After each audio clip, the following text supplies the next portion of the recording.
तो उन्होंने कहा कि मेरे से जो पूछ सकता है कोई सवाल पूछे। एक लड़की खड़ी हुई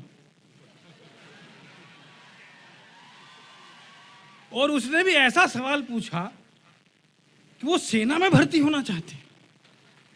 मतलब पुरुषों के लिए शौर्य दिखाने की एक ढंग की जगह बची हुई है, महिलाएं उस पर भी कब्जा करना चाहती है।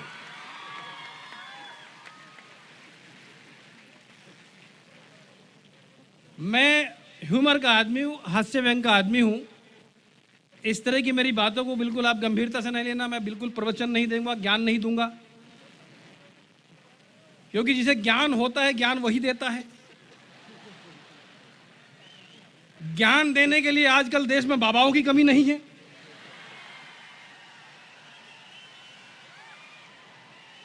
ये अलग बात होती है कि पहले वो थोड़े दिन तक ज्ञान देते हैं, कुछ सालों के बाद उनको पुलिस से ज्ञान प्राप्त करना पड़ता है।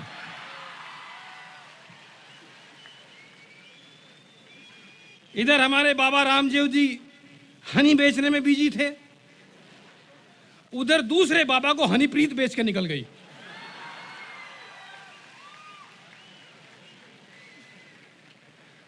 बड़े अच्छे लोग हैं आप, मुझे बेहद खुशी हुई यहाँ आने के बाद। मैं जब अभिजीत पवार साहब से मिला, देखा उनके, मैं जब दत्तू भाई की बात सुन रहा था, मैं जब उनसे अभी गेस्ट हाउस में मिला तो मुझे कुछ लाइनें वहाँ बैठे बैठे याद आई कि अभी साजे दिल के तराने बहुत हैं, अभी साजे दिल के तराने बहुत हैं, अभी जिंदगी के बहाने बहुत हैं, और हम क्यों भीख मांगे फन की किसी से जब अपने ही घर में खजाने बहुत हैं।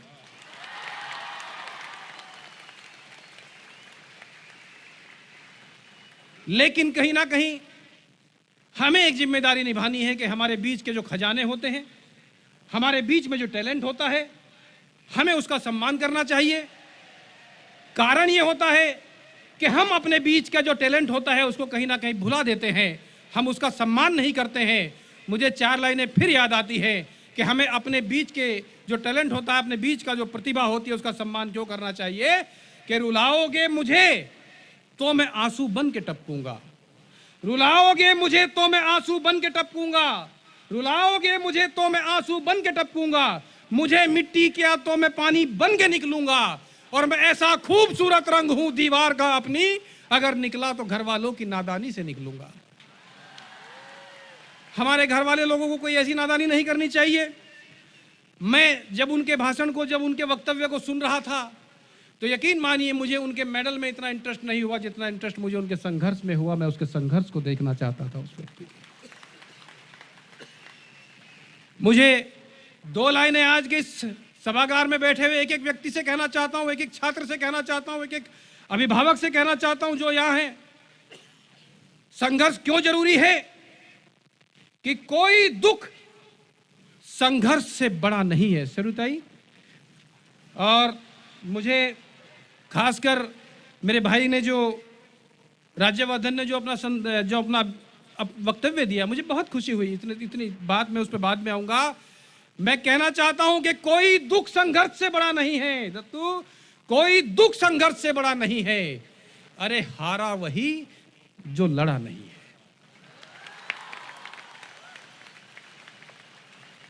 एक व्यक्ति गांव के पोखर में, तालाब में प्रैक्टिस शुरू करता है, और जब वह रियो में जाकर के कहीं ना कहीं कोई कमाल दिखाता है तो हमें पता चलता है कि यह हमारे बीच का व्यक्ति था।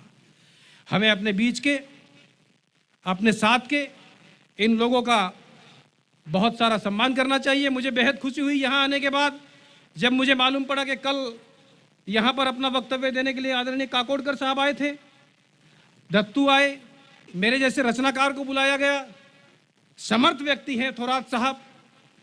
मैं बधाई देना चाहता हूं कि आप ऐसे ऐसे लोगों से इस नई पीढ़ी को रूबरू करा रहे हैं। आप समर्थ व्यक्ति हैं, आप हम जैसे रचनाकारों को बुला रहे हैं, आप काकोडकर साहब को बुला रहे हैं। वरना तो हमारे अगर यूपी में यही प्रोग्राम होता तो राखी सावंत नाच रही होती,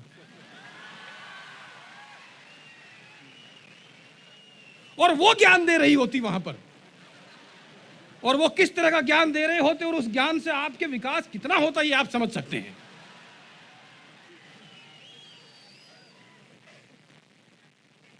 मैं आपसे यह कहना चाहता हूं कि सफलता के लिए कोई शॉर्टकट नहीं होता। परिश्रम, मेहनत, इतने चुपचाप करो कि आपकी सफलता शोर मचा दे, आपको शोर मचाने की जरूरत नहीं है। मुझे बहुत कुछ बातें याद आती हैं जब मंच से कोई बात कहता है। मैं जब मंच पे जाता हूं, कहीं पे कॉलेज में जाता हूं, कभी इस तरह के प्रतिष्ठानों में जाता हूं, अपनी बात कहता हूं, तो कहीं ना कहीं आपको ध्यान से सुनना चाहिए, क्योंकि होता यह है कि हम कोई बहुत गंभीर बात कह देते हैं, वो आप तक नहीं पहुंच पाती है। ये दो तरफा मामला होता है। मंच पर कोई आदमी आता है, क्योंकि थोरात साहब जैसा व्यक्ति जब 10,000, 50,000, लाखों के लोगों के बीच में से किसी व्यक्ति को बुलाता है आपका मार्गदर्शन करने के लिए, तो वो व्यक्ति कहीं ना कहीं कुछ जानता होगा, इसलिए आप तक बुलाया जाता है। मुझे याद आता है, मैं कहना चाहता हूं कि हमारी बात को ध्यान से सुनिए, क्योंकि जब दो तरफा मामला होता है, पूरी धरा भी साथ दे तो अलग बात है, पूरी धरा भी साथ दे तो अलग बात है, एक तू जरा भी साथ दे तो अलग बात है। पूरी धरा भी साथ दे तो अलग बात है, एक तू जरा भी साथ दे तो अलग बात है। चलने को तो एक पांव पर भी चल रहे हैं लोग, पर दूसरा भी साथ दे तो अलग बात है। अपनी मोहब्बत दीजिए। बस मैं आपसे 2-4 मिनट के लिए, क्योंकि समय देरी से मुझे इस तरह बता देना मुझे कितनी देर में खत्म करना है। मैं क्योंकि बड़े कॉन्फिडेंस वाला परफॉर्मर हूं, मैं इतने कॉन्फिडेंस वाला परफॉर्मर हूं। आज तो मेरे सामने कई हजार लोगों की भीड़ है। पिछले दिनों मेरे सामने एक सिंगल श्रोता बैठा हुआ था सर, ऑडियंस में एक ही आदमी बैठा हुआ था। पवार साहब, मैंने 2.5 घंटे लगातार कविताएं सुनाई, 2.5 घंटे लगातार कविताएं सुनाता रहा मैं उसको। 2.5 घंटे लगातार कविताएं सुनाने के बाद उसके पास गया, मैंने उससे कहा सर मुझे लगता है मेरी कविताओं के बहुत बड़े फैन हैं। वो बोले मैं फैन वैन कुछ नहीं हूं, मैं तो माइक वाला हूं, तू बंद करे तो मैं चलूं। तो मैं इतने कॉन्फिडेंस वाला हूं, एक बार शुरू हो जाता तो खत्म नहीं होता। और वैसे भी कवियों को माइक देना आसान है, बाद में छीनना पड़ता है। एक कवि सम्मेलन में तो एक कवि वैसे ही लंबी लंबी कविताएं सुनाता रहा। पीछे से ऑर्गेनाइजर ना आकर उसकी शर्ट खींची, बोले और कितना सुनाएगा। कवि बोला माफ करना भाई साहब, मैं कविता पढ़ते टाइम घड़ी देखना भूल गया था। ऑर्गेनाइजर बोला बेवकूफ, घड़ी देखना भूल गया था, दीवार पे कैलेंडर तो था। तो कवि शुरू हो जाए तो कैलेंडर की डेट चेंज हो सकती है, कवि बंद नहीं होता। कवियों को तो वैसे ही कोई सीरियस नहीं लेता। आप भले आदमी जो कवियों को बुलाते हैं और उनको सुनते हैं। वरना मैं तो ट्रेन में आ रहा था, मेरे बराबर में एक शरीफ बुजुर्ग आदमी बैठे हुए थे, तो पवार साहब मैंने टाइम पास करने के लिए पूछ लिया। मैंने उनसे कहा सर मेरा नाम डॉक्टर मुकेश गौतम है, मैं कवि हूं, आपका परिचय? वो बोले वैसे तो मेरा नाम हसमुख लाल है, लेकिन मैं बहरा हूं। लोग वैसे ही बच के भाग गए। अच्छा, पहले किसी शहर में एक आध कवि होता था, कवियों की बड़ी स्थिति खराब। पहले किसी शहर में एक आध कवि होता था, उस कवि के नाम से शहर की पहचान होती थी। आपने बहुत बढ़िया संचालन किया, मैं इनके लिए एक बार ताली बजाइए, बहुत बढ़िया संचालन किया। पहले किसी शहर में एक आध कवि होता था, उस कवि के नाम से शहर की पहचान होती थी। काका हाथरसी, जिगर मुरादाबादी, साहिर लुधियानवी, कवियों के नाम से शहरों की पहचान होती थी। बाद में एक एक शहर में 10-10 कवि होने लगे, यहां तक लोगों ने झेल लिया। एक एक गली में 8-10 कवि होने लगे, यहां आके मामला बिगड़ा। लेकिन अगर एक घर में एक से ज्यादा कवि हो तो उस घर का भगवान ही मालिक। और अगर मैं साबित कर दूं, मेरी बात आप तक पहुंच जाए, तो बताना कि मेरी बात आप तक पहुंच रही है, कि एक कवि और कवित्री ने आपस में शादी रचाई। क्यों रचा सकते हैं ना, मतलब कवि ईमानदार है, कवित्री से ही रचा रहा है। एक कवि और कवित्री ने आपस में शादी रचाई, और सुहाग रात पे घूंघट उठाते ही दूल्हे ने दुल्हन को 6 गजल सुनाई। एक कवि और कवित्री ने आपस में शादी रचाई, सुहाग रात पे घूंघट उठाते ही दूल्हे ने दुल्हन को 6 गजल सुनाई। फिर दुल्हन ने 5 गीत, 4 रुबाई, फिर दूल्हे ने 6 गीत सुनाए। फिर दुल्हन ने अपने पुराने गीत गुनगुनाए। दोनों का कवि सम्मेलन रात भर चला, और दोनों ने एक दूसरे को खूब दाद दी। तो दोनों को सुबह याद आया कि आज तो सुहाग रात थी।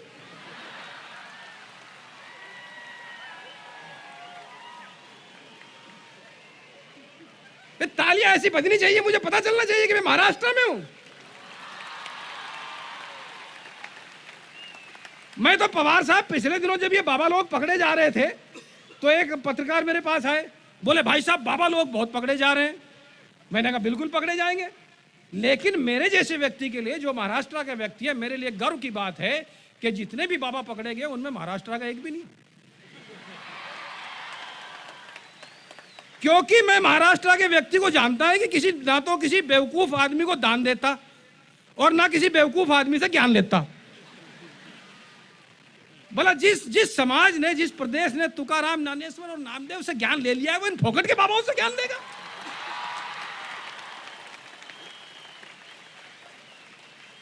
कैसे कैसे बाबा आ गए। मैं तो एक प्रोग्राम में गया, एक प्रोग्राम में वैसे ही गया, सब लोग ताली बजा रहे थे। ताली बजानी पड़ती है, सब लोग ताली बजा रहे थे। सामने वाली चेयर पर बैठे हुए एक भाई साहब बिल्कुल ताली नहीं बजा रहे थे। मैं उनके पास गया, मैंने कहा भाई साहब थोड़ी सी ताली बजाओ। वो बोले ताली क्यों बजाऊं, पैसे वाला आदमी हूं, ताली बजाने के लिए 4 नौकर हैं। थोड़ी देर के बाद वहां डीजे स्टार्ट हो गया, सब लोग डांस करने लगे। वो अपनी सीट से नहीं उठे, वो बैठे रहे। मैं उनके पास फिर गया, मैंने कहा यार आपने ताली नहीं बजाई, डांस तो करो। वो बोले आपको बताया ना पैसे वाला आदमी हूं, डांस करने के लिए भी 4 नौकर हैं। महीने भर बाद उनकी शादी हुई।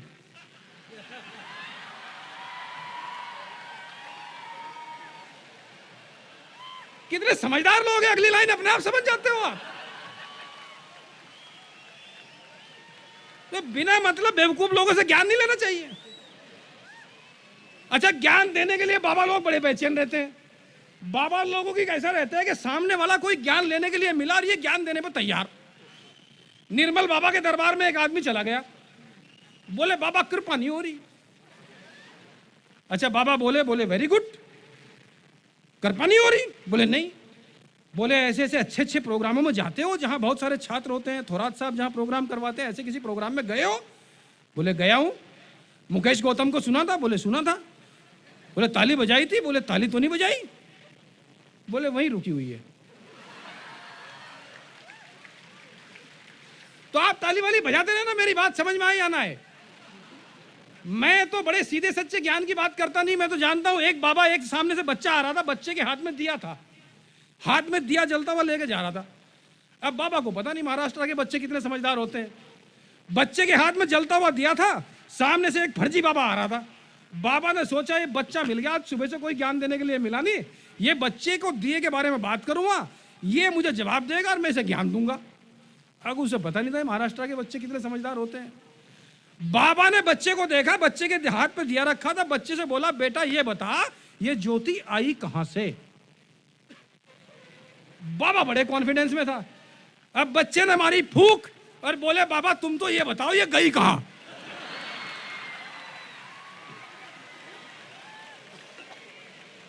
ये होना चाहिए कॉन्फिडेंस आदमी। बड़े अच्छे लोग हैं आप। हाँ बस, बड़े अच्छे लोग हैं आप। मुझे बेहद खुशी हुई जब दत्तू भाषण दे रहा था, उसने अपनी माता जी के बारे में बात की, अपने पिताजी के बारे में बात की। माता पिताजी का सपना जब कोई व्यक्ति पूरा कर देता है तो इससे बड़ा कोई सपना कुछ दुनिया में होता नहीं।